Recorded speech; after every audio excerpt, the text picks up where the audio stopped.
අයිබෝන් ගයිස් මෙන්න අද රෑ 12:30ට තියෙනවා FIFA World Cup එකේ semi final match එක.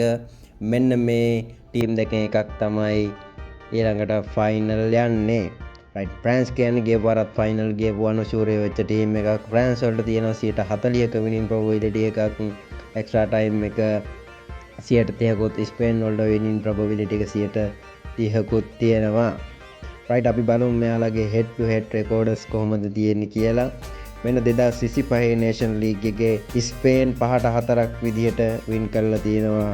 2024 යුරෝ කුසලානේ ස්පේන් 2-1ක් ලෙස වින් කරලා තියෙනවා. ඊට පස්සේ නේෂන් ලීග් එකේ ෆ්‍රාන්ස් 2-1ක් විදිහට වින් කරලා තියෙනවා.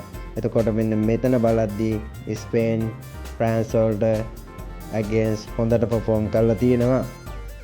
right අපි බලමු ඊට පස්සේ මෙයාලගේ 2026 FIFA World Cup එකේ performance කොහොමද කියලා. මෙන්න මෙතන France වල performance එක තියෙනවා. එයාලා goal අරගෙන තියෙනවා මුළු tournament එකටම 16ක්. ස්පේන් අරගෙන තියෙනවා 11ක්. අපි බලමු මෙන්න මෙතන කාට against කියලා මෙයාලා win කරලා තියෙන perform කරලා තියෙන France. එතකොට මොරොක්කෝට against 2-0ක් ලෙසත් 1-0ක් ලෙස පැරගුවටත් 3-0ක් ලෙස ස්වීඩන් වලටත් 4-1ක් ලෙස නෝර්වේ වලටත් 3-0ක් විදිහට ඉරාක් වලටත් perform කරලා තියෙනවා. ඊට පස්සේ ස්පේන් ගත්තොත් බෙල්ජියම් වලට 2-1ක් විදිහටත් පෘතුගාල් වලට 1-0ක් විදිහටත් ඕස්ට්‍රියාව වලට 3-0ක් විදිහටත් උරුගුවේට 1-0ක් විදිහටත් සෞදි අරාබියට 4-0ක් ලෙස perform කරලා තියෙනවා.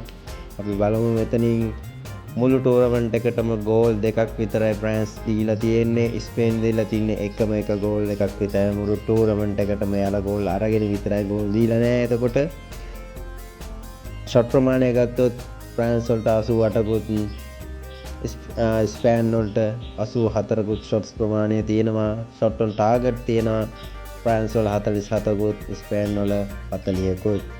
ෂොට් ඔෆ් ටාගට් තියෙනවා France වලට 41ක් ස්පේන් වලට 44ක්. බ්ලොක් ෂොට්ස් තියෙනවා France වලට 22කුත් ස්පේන් වලට 26කුත්. ඔන්න ඔය විදිහට තමයි මෙයාලගේ 2026 performance තියෙන්නේ. එතකොට දෙකම ගොඩක් වෙලාවට same යන perform එකක් තියෙන්නේ. right අපි බලමු දැන් මෙතන 1xbet එකේ කොහොමද තියෙන්නේ කියලා මෙයාලගේ odd එක හැදිලා තියෙන විදිය. මෙන්න මෙතන තියෙනවා France win කරනවා නම් මෙන්න රුපියල් 1000ට රුපියල් 2400ක් ගෙවනවා. draw එකට ගෙවනවා රුපියල් 10ට 3305කුත්. ස්පේන් වලට ගෙවනවා 3305කුත් විනින් එකට. ඔන්න ඔය විදිහට තමයි ලොකු පරතරයක් නැහැ. ඉතින් වෙනද තියෙන වගේ ඔඩ් එක වින් කරන ටීම් එකට කියලා 1.4ක් විතර දීලා අනිත් ටීම් එකට 17ක් 18ක් වගේ ඔඩ් එකක් නැහැ මේකේ. මොකද මේ ටීම් දෙකම සමානව සේම් යනවා. එතකොට දැනට සෙමි ෆයිනල් සෙට් වෙලා තියෙන ටීම් හතරම ලෝකේ රෑන්කින් වල 1 2 3 4 ඉන්න ටීම් හතර. ඉතින් හොඳට තීරණය කරලා හිතලා බලලා බෙට් කරන්න පුළුවන්. මොකද දෙකම යන්නේ සේම්.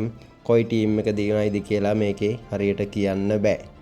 රයිට් ඉතින් එහෙනම් හෙට රෑ 12:30ට තියෙනවා ආජන්ටිනාවයි ඉංග්ලන්ඩ් මැච් එක. ඒකෙන් හම්බෙමු.